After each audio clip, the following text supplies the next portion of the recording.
Hey everyone, before we get into this episode, I want to prep you a little bit. I wasn't sure that we would be able to get Dan during a short visit to the US. So when he was able to join, I had to kind of scramble a little bit at the last minute to assemble a recording on my own. So when you watch, you'll notice a couple of things. One, his mic is in front of his face on his solo shots. I asked him to adjust his mic after I sat down with him, forgot to recheck the camera. So that's one thing.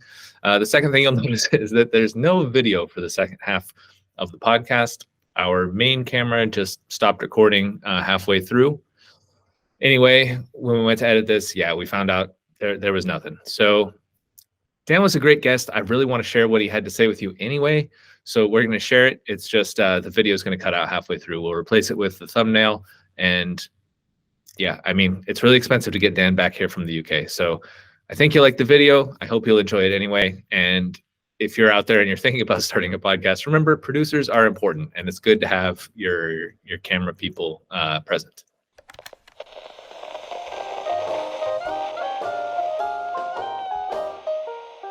Welcome to the Front Porch with Brian Beaudry.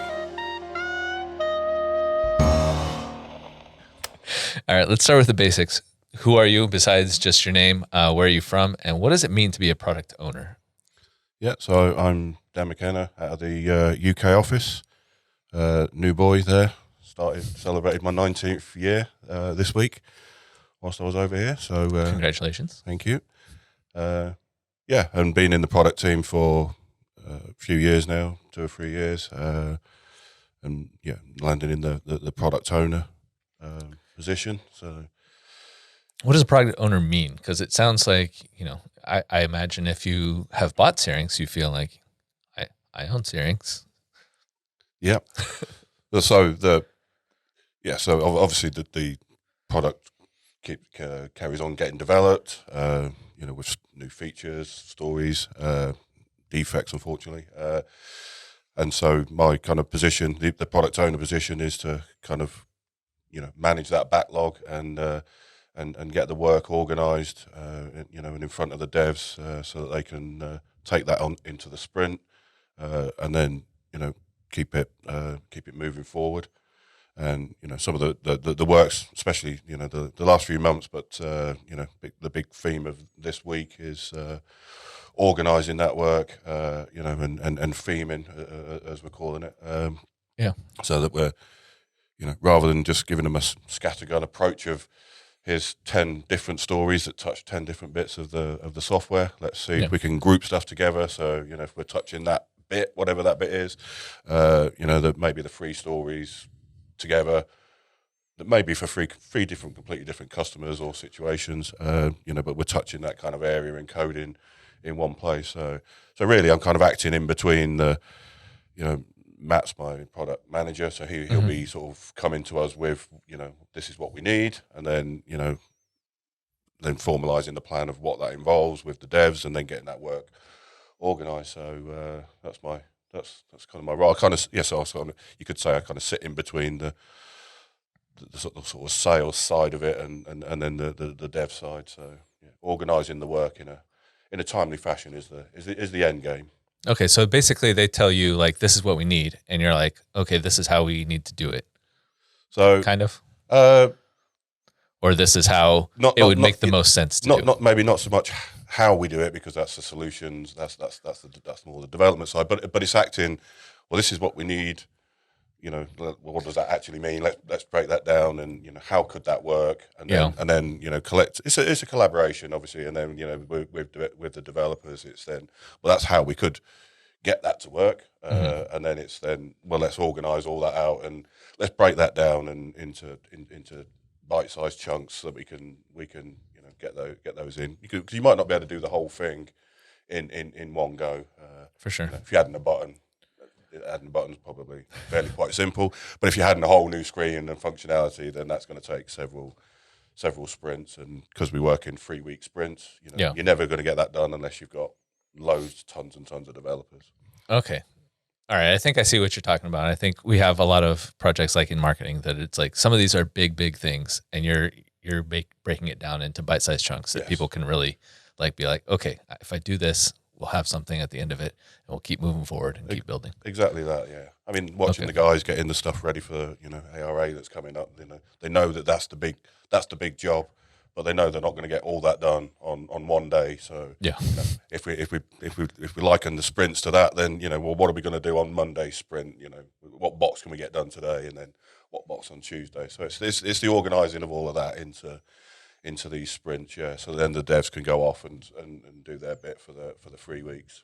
Awesome. Well, I appreciate that role existing as someone who like sometimes sees like the big picture and is like, oh gosh, so much needs to get done. I don't even know where to start. And you seem to be able to give them a place to start at least. Yeah. I mean, it's an ever evolving thing, you get new ideas coming in, new features. Obviously you got, just technology changes. There's a whole load of moving parts. So just constantly trying to keep that prioritization.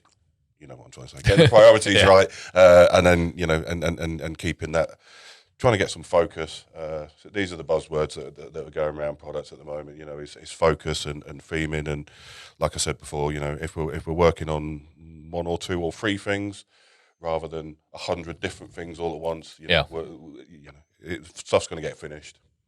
All right. Let's go back into your job history, your present. This is how we classically set these things up to find out where you came from a little bit. So what did you want to be when you were a kid, when you first remember kind of having that answer? Every time adults ask kids, hey, what do you want to be when you grow up? So I can remember this from, I don't know, being knee high. I always wanted to be a police officer. There's a couple of British TV programs that you probably never heard of, the Bill and Juliet Bravo, and used to watch them all the time.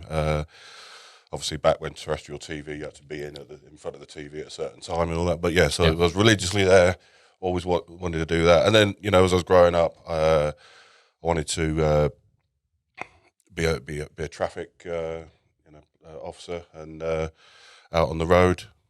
So that was what I wanted to do all the way up through school, and I kind of even had my college course set around something that vocationally would put me in good stead for joining the police. Yeah, that's a very specific one. I've heard lots of people wanting to grow up to be police officers, but I've never heard wanting to be a traffic. Were you picturing yourself as like in the intersection, like directing traffic, or are you pulling people over? Yeah, one of the guys in the it was the fast cars, right? And speeding down the motorway, chasing the whoever it was you were chasing. Okay, that part does sound fun. All right, I was a little worried about you're not pigeonholed into directing the traffic. Yeah. Okay, perfect. I was told that you moved around a lot as a kid, and I also moved around a lot as a kid. People assumed my dad was in the military. He was not, but your dad was in the military, and you are an Army brat, as they say. So how was that for you? Yeah, that's right. So I was an Army brat for a number of years. We did move around quite a bit. I was born in the south of England, and then my mum and dad got divorced when I was 2. So we moved back to the northwest of England, where my mum was from. We lived there till I was 9. And then my mum and dad actually got remarried to each other when I was 9. So kind of unusual back in the 80s that I went to my own parents' wedding. And then, and 6 weeks after that, having never been out of the UK before, suddenly find myself on a plane going to Germany, moving over there and getting used to, army life, from being on the Civvy Street, as we call it, being all of a sudden there in an army school with soldiers parading the ground with rifles and what have you. It was different, but I lived there for 4.5 years before we came back to the UK, and I always probably the best sort of schooling days of my life. I absolutely loved living in Germany for 4.5 years, and I think it's a great advantage just growing up in another country. I mean,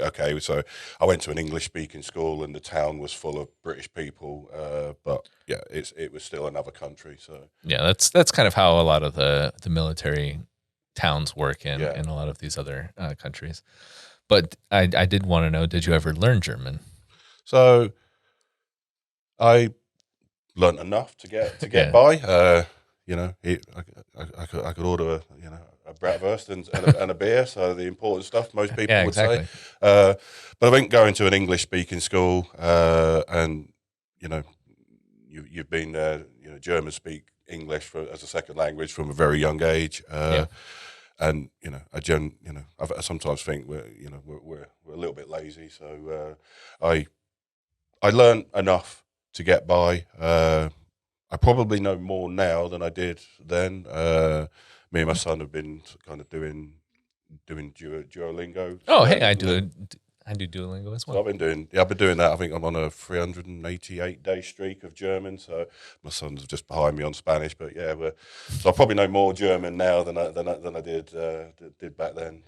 Nice. Well, maybe my daughter will hang out with y'all and talk German because she's doing German because one of our neighbors is from Germany. Okay. And I'm doing French in there. Since my last name is French, it's like I should sort of speak a little French. Yeah. So when were you in Germany? Because I'm terrible at figuring out time frames. So I moved there in 1985 and came back in 1989. Oh, so you're like there at the time of like West Germany and East Germany. Absolutely, yeah. Okay. So yeah, on the last school trip that we went on, we went to Berlin.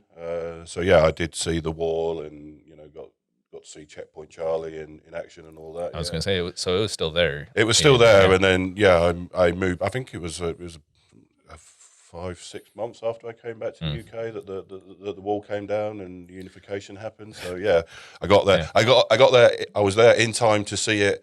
It was still the West and the East, but then came back and just before the wall came down. I have been back since. I took the family over there a couple of years ago. We actually stayed in what would have been East Berlin at the time on Alexanderplatz, and it's had a massive regeneration. It would look nothing like it did back then. For sure. In the early 90s.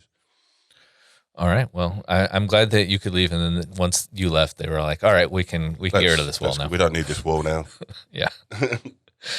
All right. So, where did you prefer living as a kid, England or Germany? I mean, they're very, very different. Like I said, I did very much enjoy my German time. And then coming back to the UK, that was probably the first time I'd really sort of spent any time. I lived there for sort of 12 years. That was the kind of longest I'd spent in any one single place. It's I always encounter these people and that have grown up with the same set of people all the way through their life, and they've got all these reference points. And being an army brat, you just don't have that because you just ended up all over the place. And then we relocated from Hampshire, which is where we moved to in England, and then I live up in the northwest of England, just north of Manchester. So I don't see anyone now that I sort of went to school with. So yeah. So I don't know if that answered your question, but in terms of the actual school years, primary school was good, and then I went to a middle school in Germany. That they were excellent schooling years, and then when we came back to the UK, the school we went to was really not a very good standard. So it was just grin and bear it and get yourself through these last 2 years. So school-wise, it sounds like Germany. Germany, definitely, yeah. Okay. Let's see. Oh yeah, you've been with the same company now for 19 years, as you mentioned. I have 18 years in my notes, but apparently it's now 19.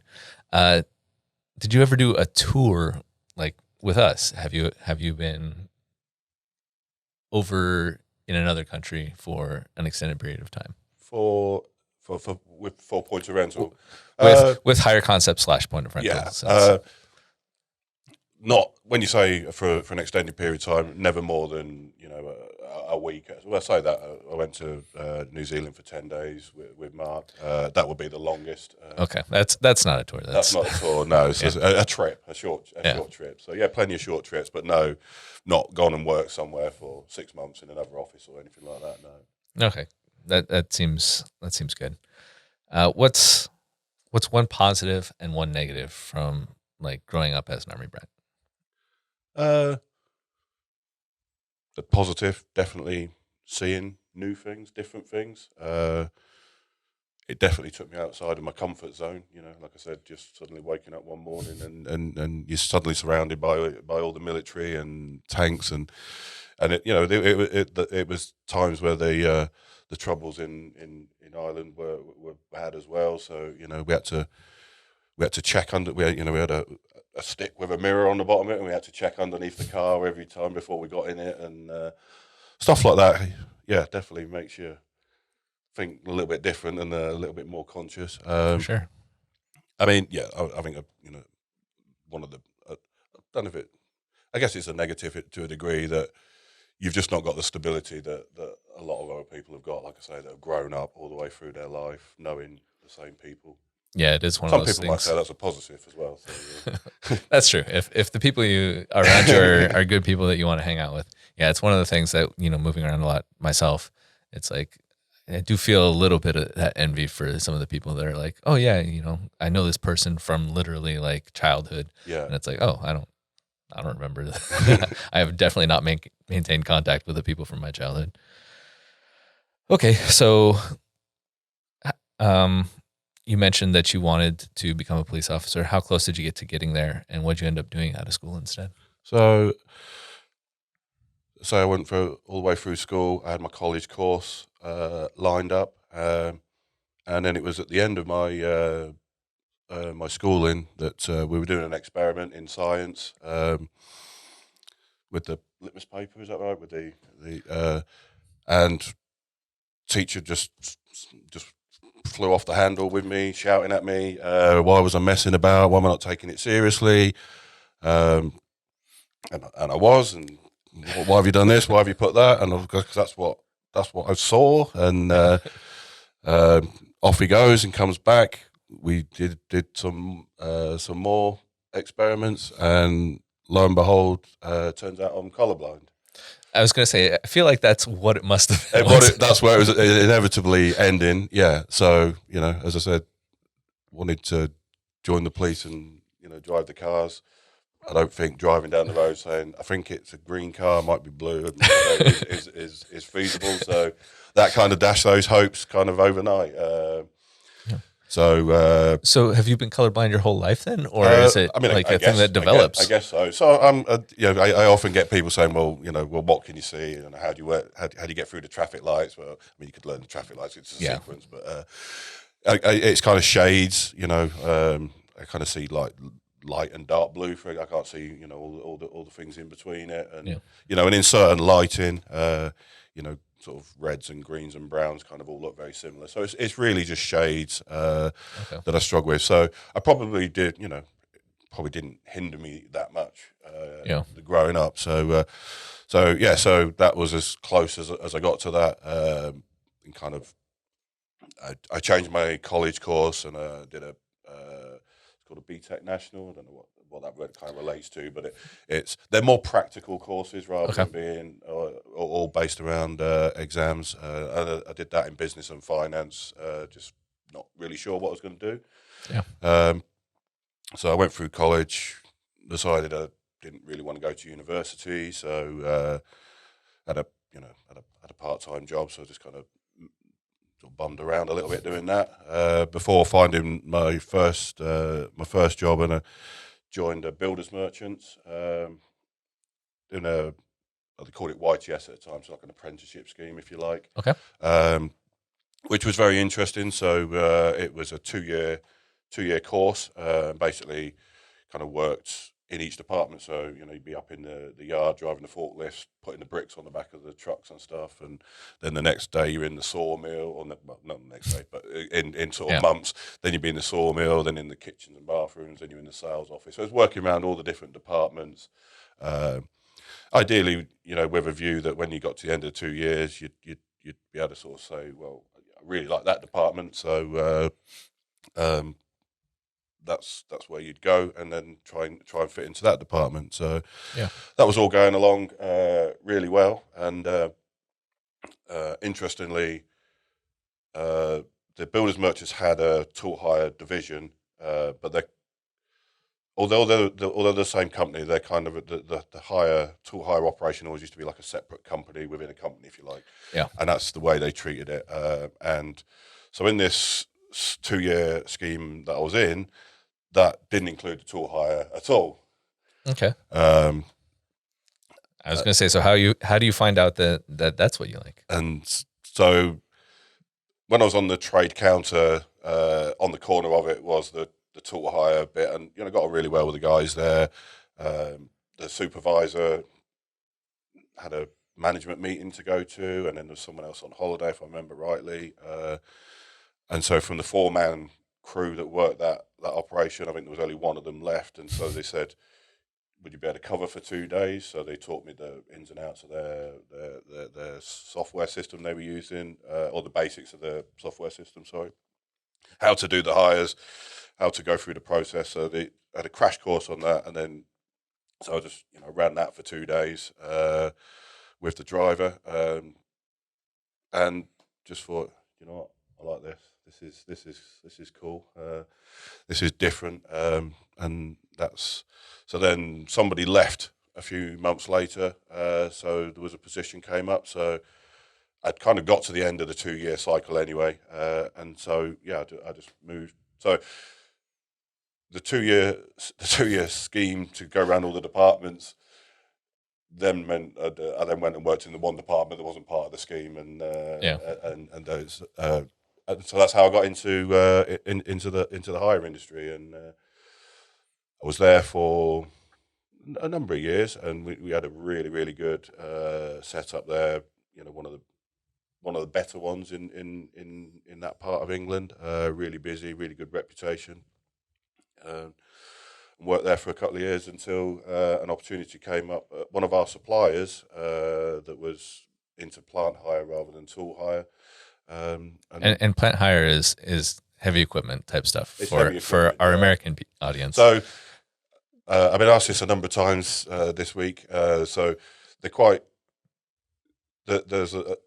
You have tool hire companies that do a lot of the small stuff, the kind of stuff that you'd fit in a van or a car. Yeah. Probably and then you have a lot of plant hire companies, which, like you say, will be the machinery, and a lot of those kind of keep them separate. Then you do obviously get plant and tool hire companies that do the both, but there's quite a lot that do one or the other and kind of keep it separated. So I was talking to one of my colleagues this week, and space is a premium in England. We've not got quite as much open space as yourself. So maybe having just a tool hire operation suits the building that you're in rather than having all the big stuff. So that's kind of I ended up then moving into the plant hire company, and then when I relocated up to the northwest, I was working for a UK national that does plant and tool hire. I was with them for 3 years before I ended up Hire Concept. So I was a total of around about 10 years working on hire desks for those 3 different companies. All right. Well, it sounds like you have plenty of industry experience then. I do want to clarify one more thing for our American audience again. Yeah. When you say scheme, it doesn't have the negative connotations that it does here in America. Scheming is like almost always in a negative reference, but it's exactly what a scheme is, but it just doesn't have that stank on it, I guess. No, in the UK. When did I say? When is that? When I was on the. You mentioned a couple of times like your builder's merchant and like the scheme, and it's like I mean, it is a plan, and it's a great it's a great idea. I guess you call that a program, would you, or something like that? Like that, yeah. Like scheme is the appropriate word for some reason in America. It is just always like a negative thing. I don't know why. We have fun with all these words, trying to. We spend probably less time now, but in the early days of these big sort of product meetings and probably other teams, trying to explain to each other what everyone's talking about. Adds a good dynamic to it. Yep. All right. So you mentioned that after 10 years in the industry, you went to Hire Concept, which is what Point of Rental acquired. So sort of Point of Rental, but also it's awkward to explain whenever I'm writing these questions. But 19 years ago now, you joined us, let's say. What brought you here? So I was, I got the phone call from Mark, the UK MD, who I'd worked with previously in two of the hire rental companies that I mentioned. Okay. So yeah, we'd worked together for a while, and so took the phone call. He was they were looking for someone. So obviously, back then Hire Concept was relatively small. I think when I joined, I was the 7th member of staff. Yes. And I think Mark was doing all the demonstrations and for the whole of England, Scotland, and Wales. And albeit a relatively small plot of land compared to what you guys have here in Texas, but it's still big enough that to drive all the way around it was just becoming too much. So obviously Mark was down in the south, I was up in the northwest. So approached me. Was I interested in coming on and doing the demonstrations that would see me kind of all over the place, but it meant there was 2 of us strategically in the UK to go and do the demonstrations. So basically, Mark was just like, I'm tired of this. I remember Dan. He knows. I remember someone up there. Yeah. Let's approach him. Yeah, and I'd always been interested in, although not all the technicalities, but I'd always been interested in the software and looking to see how it does what it does. So yeah, when you approached me and we met up, had a meeting. I'll say the word interview loosely. It's like most, in a hotel bar, and opened up laptop, showed me Syrinx, and I just looked at it thinking that could have made my life so much easier in some of the companies I was working at. So yeah, I just genuinely and I guess I thought I was getting out of the industry. I mean, all I've done is go across the other side of the counter, and now not being, instead of being the person that's on the coal face, if you like, using the software on the front line, the person that's providing the software in the service. So yeah, that's how it all started back in 2005. Cool. So that's an interesting way of meeting, and it makes a lot more sense since you mentioned that you had worked together previously. Because otherwise, just a random call from Mark seems very strange. I was saying to a colleague just last night, it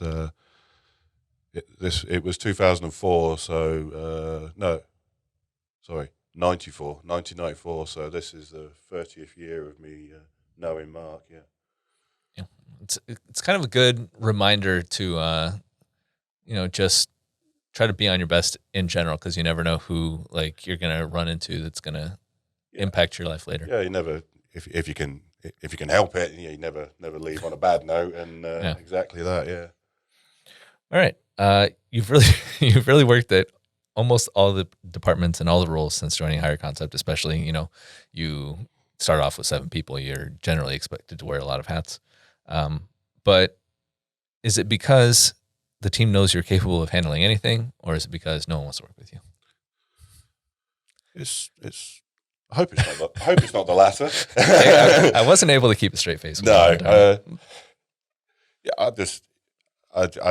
just try. Like I say, I hope it's not the latter. I just try and get on with the problem that's put in front of me, and like you say, when you're a smaller team, and you have to muck in and do the demonstration, but then if you have to do the implementation and the training and the data, then you just get on and do it, and and that helped me learn much more about the products and the service and the customers, and even coming from the hire industry doesn't mean how every company works. So you have to learn. There was a time where we did 4 back-to-back crane hire companies who were all independents. They all work together, so they kind of bounce off each other in different areas and help each other out, cross hiring or sub rent, if you like. And every install was completely different because they all work slightly differently. So it's interesting getting to sort of work and see all those dynamics. So yeah, it's picked up a lot of knowledge, obviously of the software, but more of the industry, and just trying to keep kind of keep my hand in everything. You can't do everything for everybody and be available for everybody. So obviously the dynamic of the company and is so much different now with all the different divisions, if you like. But yeah, I'll say it again. I hope it's not the last one. I hope it's just. All right. So since you have this experience in all these departments, I wanted to do a quick round of just like favorite part and least favorite part in each of them. So you did sales for a time. Favorite part of sales and least favorite part? Doing the demos.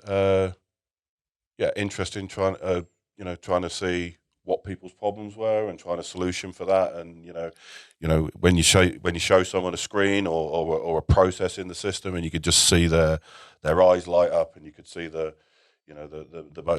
amount of times we saw you're talking to somebody and they say, well, it takes us 3 days to do our invoicing at the end of the month, and I'm up till midnight on a Sunday afternoon.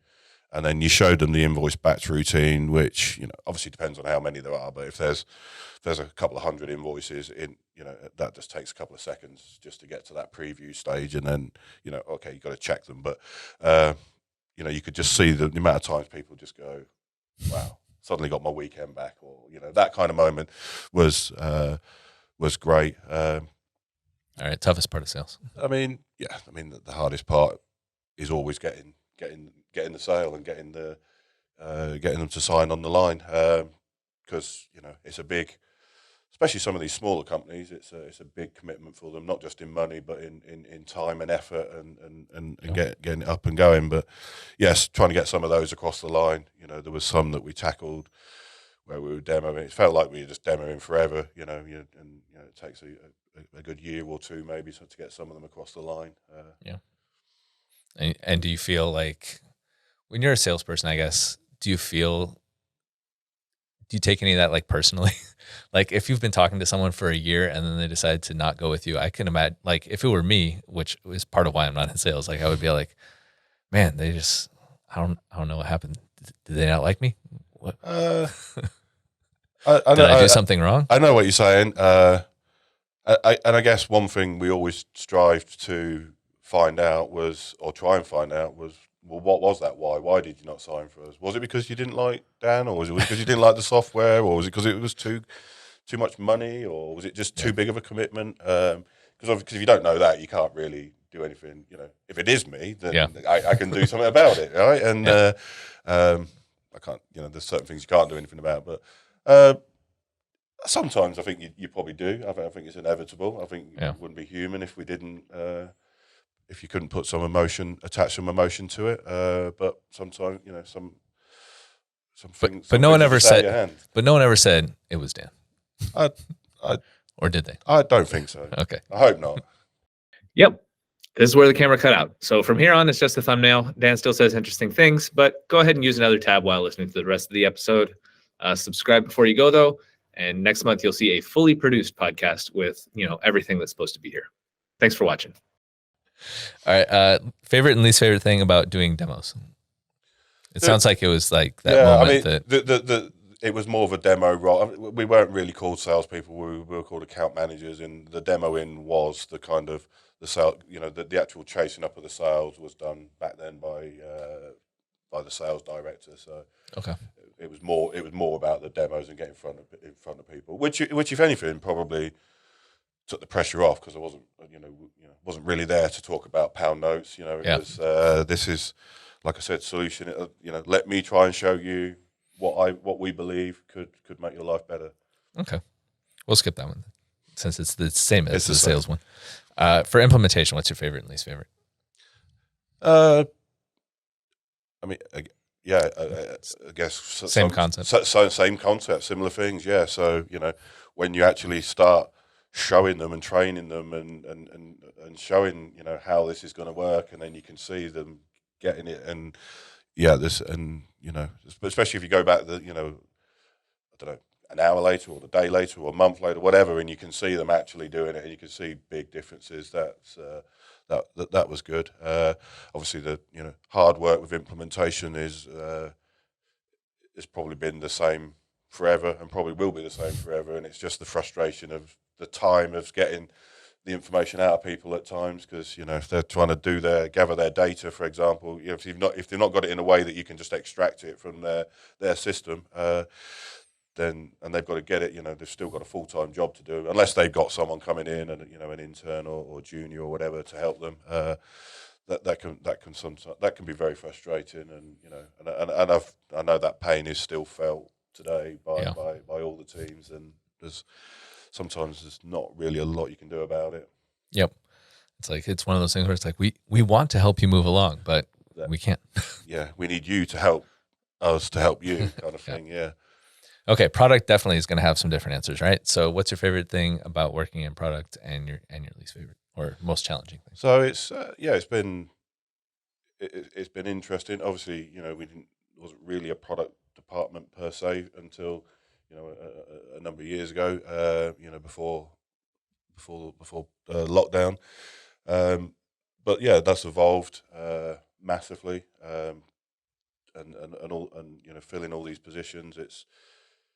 It's good in terms of, like I said before, where we can see these things moving along, and then some things move along faster than others. Some things move along slow because it's a matter of sheer work.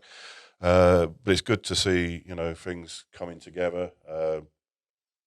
We've obviously got more teams with the pay and mobile, and as well as the core RMS products. But yes, it's a good vibe in the team, and the larger R&D team. So it's going well. All right. I think some of the hard work has been getting to this point, but it's obviously there's people come in, the teams have grown, the teams have kind of stabilized, but obviously that's kind of taken quite a time to get to, so it's kind of felt a bit tough at times, but it feels like we're getting, it feels like we're there, or we're getting there. Yeah, I was going to say, just having worked with products like tangentially, it feels like there's a lot more of like, okay, we have stuff in place now. Yeah. Now we can move. There's definitely structure. Yeah. Yeah. And where it was growing, it takes time, doesn't it? Everything's going to take time to get in there, but yeah, it definitely feels like we're on the right path. Yeah, I mean, when you're growing as a person or as an organization, you're trying stuff that you haven't done before, and you're not going to be great at the beginning. But it seems like we've started to like figure out, hey, these are the things that work, these are the things that don't work, these are the things that will work for us moving forward. And I think that's always been the case, even back in the high concept days when there was, there was a smaller company, but we still had people, and they were never scared to just go, put the brakes on that. It's not working. Let's just rewind it, and let's look at what's going wrong, and let's look, rather than just continuing down this path that's wrong. Yeah. So yeah, it feels like that. Even though this is a much bigger organisation now, it still feels like we can still do that. We're not got. We're being, you've got people that want results. That's fine, but it's not a dictatorship. That we can grow and evolve nicely. Yep. Okay. Before we get into your non-professional life, we want to play a game. We'll call it McKen-Yeah or McKen-Nah. If you agree with the statement or it's true, say McKen-Yeah, and if you disagree with it, say McKen-Nah. You understand the rules of the game, right? Okay. All right. McKen-Yeah or McKen-Nah? You like singing? You're a singing in the shower guy. McKen-Nah. No, that's definitely not singing in the shower. Okay, well then I guess I won't ask you your favorite song to sing. All right, McKen-Yeah or McKen-Nah? You've cheated at a board game. McKen-Nah. I can't think of. We're not a big board game fan.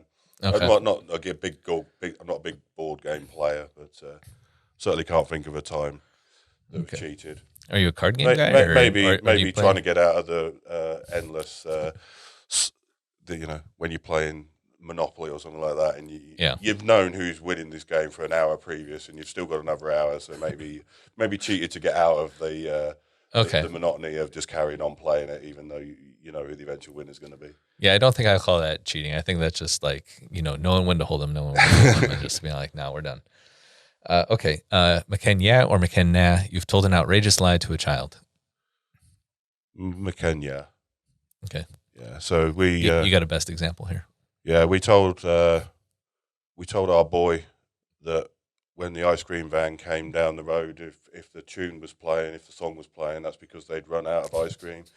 That's a good one. I like that one. And so we moved in 2019. So was it?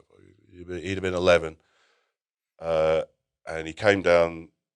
It was a blistering hot summer that day, or that year. Ice cream van came down the road. He asked could he do, so we gave him some money. Off he went. He got an ice cream, and he came back. And then about half an hour later, he realised the music was on. And we just couldn't stop laughing. Like, we got away with this for so long. Oh, you weren't able to. You were so surprised by it, you weren't able to pull off. You're like, oh, I didn't know that they changed that, because I mean, when we were getting ice cream, no, that's how it really was. We just gave in that we yeah. I mean, yeah. From when he started asking, I don't know when that would be, 3 or 4. I think that's a pretty good run to get to 11 years of that lie. Save so much money in ice cream. Yeah. All right. McKen-Yeah or McKen-Nah, you prefer working from home to working at the office. It seems like you are not actually close to the office. McKen-Yeah, because of that. Yeah, I live about 210 miles away from the office, so that would not be a nice daily commute. No, that sounds really bad. All right, McKen-Yeah or McKen-Nah, you have an embarrassing name or a nickname that you hate. McKen-Nah. I've never had a nickname. Okay, we'll have to workshop some nicknames for you and try to come up with something. If someone comes up with one, then as long as it's not too offensive, I'm happy to roll with it. But no, I've never had a nickname. All right, so what excites you about the future? James Morley told me to ask you this one, and I'm not sure if he means that we're talking about at point of rental or just in general. So I'll let you decide how it's supposed to be answered. I'm not sure what the reference is there from James. Makes me worried what we're talking about earlier in the week. I mean, work-wise, it's just like I said, it feels like we're on this good path. It's we've got loads out of this week, being all together. So yeah, I think it's exciting to get somewhere, get something out. Obviously, we've been working hard on getting Syrinx 365 out the door. It's been a lot of work from a lot of people. So it's going to be good to see that progress and get out there this year. Yeah, we're excited about that over at marketing too. All right, Sarah says I need to ask you about your dog Ruby. Why? That probably tells me I go on about my dog Ruby too much to Sarah. What kind of dog is Ruby? Ruby is a cockapoo. Okay. We called her Ruby Red Dog because she was red when we got her. She now just doesn't look red at all because every cut she just gets a slightly lighter shade. But yeah, I think Sarah knows how much the dog means to me. So yeah, it's we have the owl, the hour-long walk every lunchtime. It's a critical, well, not critical, but it's a big part of my day, and and yeah, just getting out there and walking with her. So yeah, it's gonna be good to get home and see her tomorrow. Okay. I was going to ask if Ruby ever comes to the office over there, but it seems like with a 210-mile commute, you probably... She sometimes comes to my office, in my garden office, yeah. Especially if I've got something that smells and tastes nice. She'll come up and beg for some of my ham sandwich or whatever I'm eating. But so if anyone's on like a Google Meet with you, they might happen to see her. It's been a long time since... she actually came up. I did used to bring her up to the office and she sat down, but yeah, there was one day something happened and she was just stood at the door barking like mad, and so that was pre-lockdown when it became the norm that there would be children or animals in shot all the time. So now she just stays down in the house and practically sleeps all day. So she I think we're all happy with that arrangement. I was going to say she knows how to live life. All right. I know a lot of the UK office are cat people. Does this ever result in any arguments between you? No, not arguments. No, I think most people, especially we got quite a few cat people in the dev team, and I'm not a cat person. I'm actually allergic to cats and dogs, believe it or not. So that's why we got a dog that I wasn't allergic to, doesn't molt, and take antihistamines. But my mum and dad have cats, and it's been a long-term belief for me that all the cats are plotting against us to try and kill us. So, okay. So, but this doesn't cause any arguments. That's why they like the cats, is because they are plotting to get rid of us. Okay, I also hear you're into camping. So for whatever reason, like when I think England, I don't think camping. So how'd you get into that? Why do you not think camping? Because of the weather? Maybe, and I only really think of like the cities or going between the cities, and it's like I've been to England. I've seen that there is actually like plenty of like areas that would make sense to camp, but it just never really occurred to me. Yeah, it's big. It's big in the UK. It definitely became a lot bigger during lockdown when no one could go anywhere, so they did invest in tents. But I've been camping for a lot of my life. When I was in the Boy Scouts in Germany, we went camping a lot. As a family, we've been doing it for about 10 years now.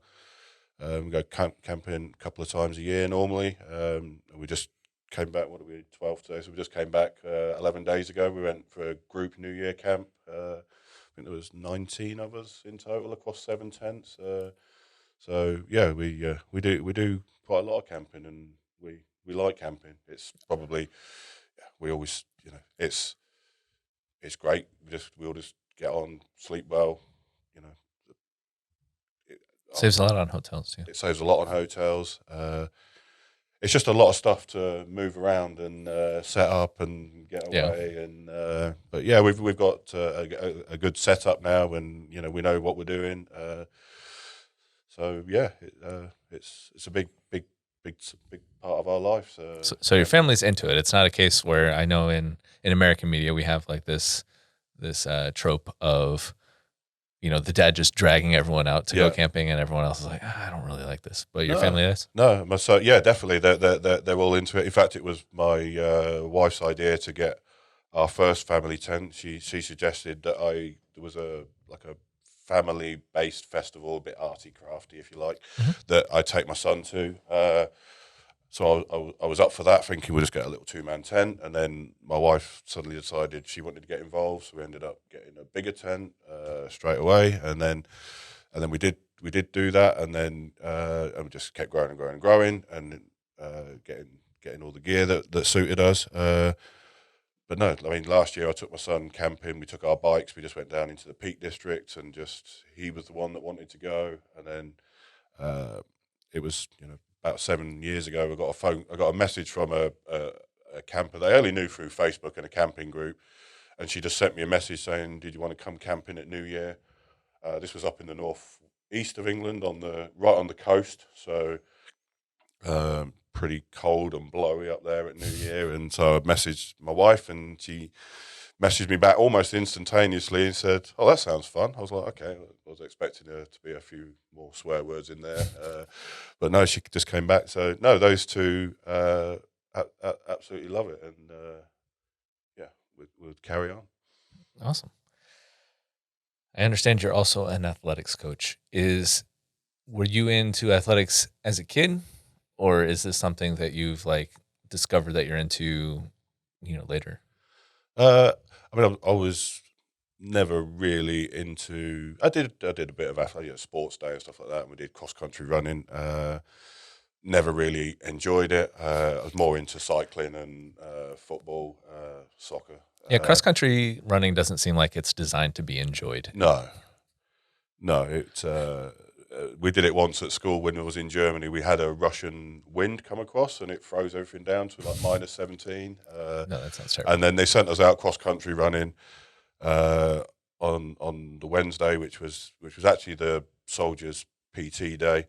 And all the dads went mental at the school because actually the soldiers were told they weren't allowed to go out running because it was too cold, and then all the children got sent out anyway. So no, that wasn't much fun.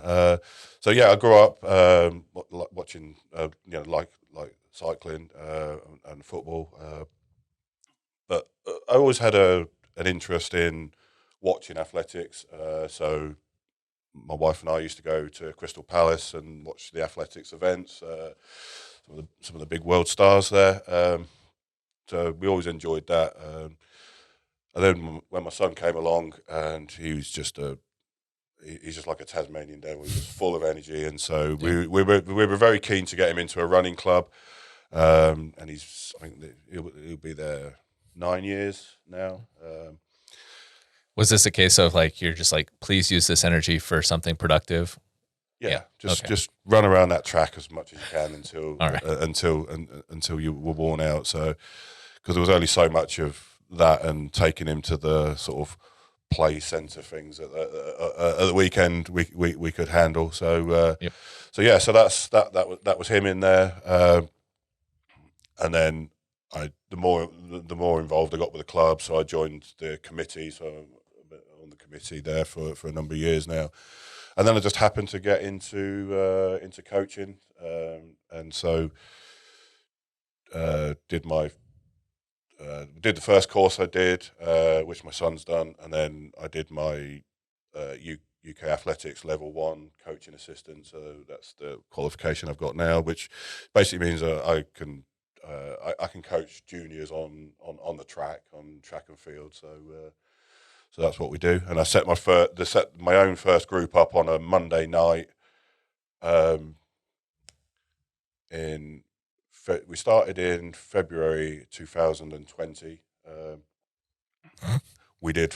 What an amazing time. We did 3 weeks. I set the WhatsApp group up for I'll let you know what's going on, and then we all know what happened.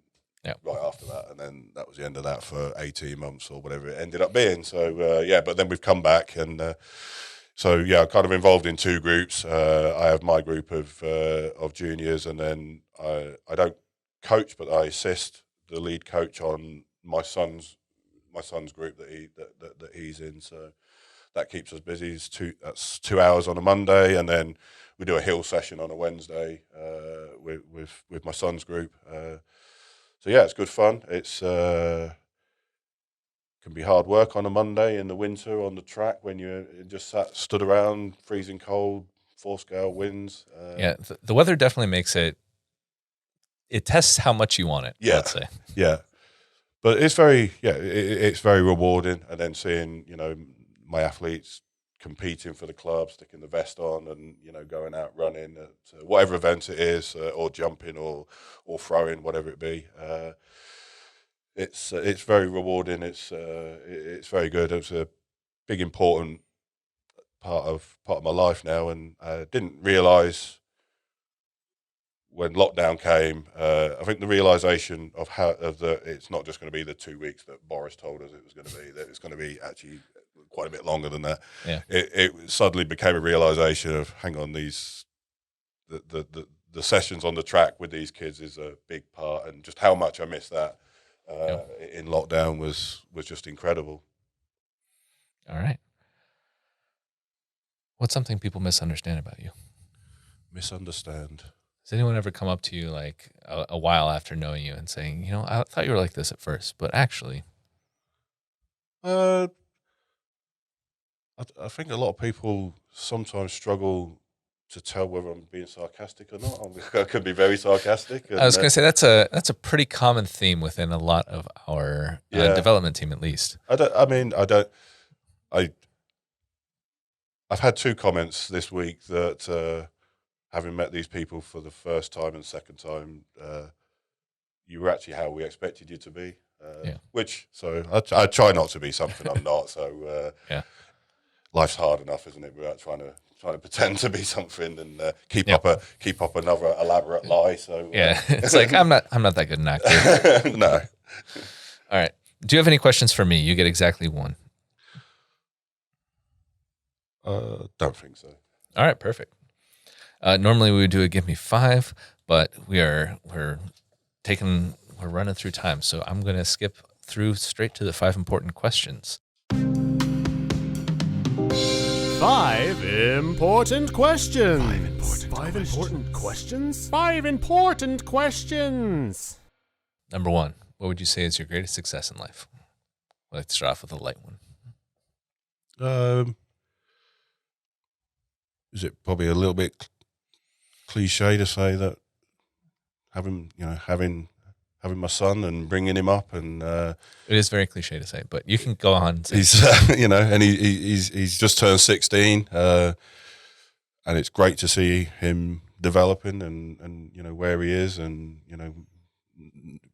with his school life and going into college life, he's got aspirations of what he wants to do when he finishes college and university. So it's been tough for many reasons, but I think both myself and my wife are very proud of where he is. Yeah, I think it's one of those things, like, even it's a cliche for a reason. Like, when you have a kid and seeing their success, it's like so much more impactful than any success like you've actually had. Yeah. Okay. What is your greatest fear now? Greatest fear. It's got to be, without a shadow of a doubt, spiders. Okay. You're another spiders fear guy. All right. Well, luckily you are across an entire ocean from Lauren, so you won't have to worry too much about them, hopefully. Yeah. And I seem to have grown a suffering of vertigo as well, which makes going to the UK office and their staircase, where they've got a suspended staircase around the top bit, is just freaky. That doesn't sound great. No, it's not a great experience when the lift breaks there. Yeah. If you could tell first day at Point of Rental or first day at Higher Concept Dan one piece of advice, what would you tell him? First day, I still remember that day a lot. Probably just stop worrying. It's all going to be okay. You're going to last longer than 2 weeks. Yeah. What is your most embarrassing moment as a pointer? Ooh. There's got to be one, but I can't think of one. Well, sorry you've been sentenced to death, because not having a most embarrassing moment is now punishable by death. It's a weird international law. I'm sorry, but you do get to choose a last meal. So what is your last meal? Remember, you don't have to worry about calories. You don't have to worry about health. It's the last thing you're having. I think normally it's going to default to pizza. Okay, pizza's a good one. Any particular toppings, or? This won't go down well with a lot of people, but I normally have ham and pineapple when I'm at home. Okay. Hey, I'm perfectly okay with pineapple on pizza, and I feel like it's one of those internet things where no one actually hates it that much. Oh, I know people that do hate it, and they tell me about it. Yeah. Let's see. If you could change one thing about yourself, what would it be? Just I probably again backs up that first day answer. Don't worry so much. Things are going to work out. Yeah, but I feel like that fear is kind of good in that it like helps fuel your. It can help. Yeah. But yeah, it can also be. I would agree with that one. If you could change one thing at Point of Rental, what would it be? This is like a snap change, not a like overtime change. 4-day week. All right, I think I answered that last time you asked me. that one is a good answer. What is your spirit spice?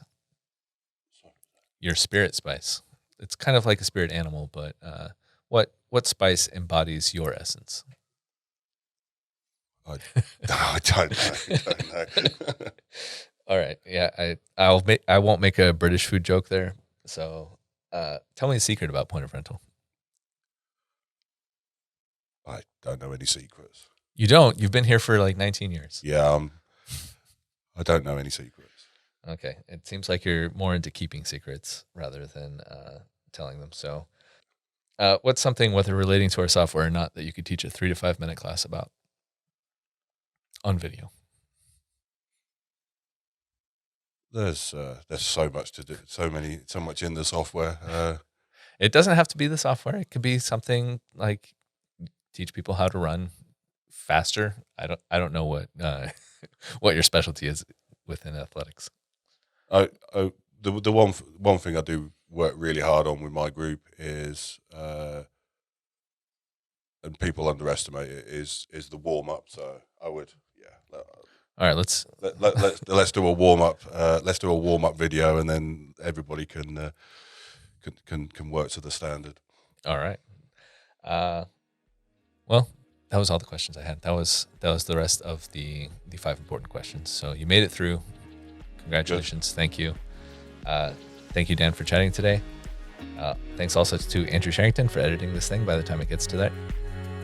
In case some of the graphics come from Daria Tucker, thanks to her as well. And to everyone who made it to this point with us, thank you for listening out there. Please rate, subscribe, and do whatever we need to do to make this thing continue to exist. And we'll keep the porch light burning for you.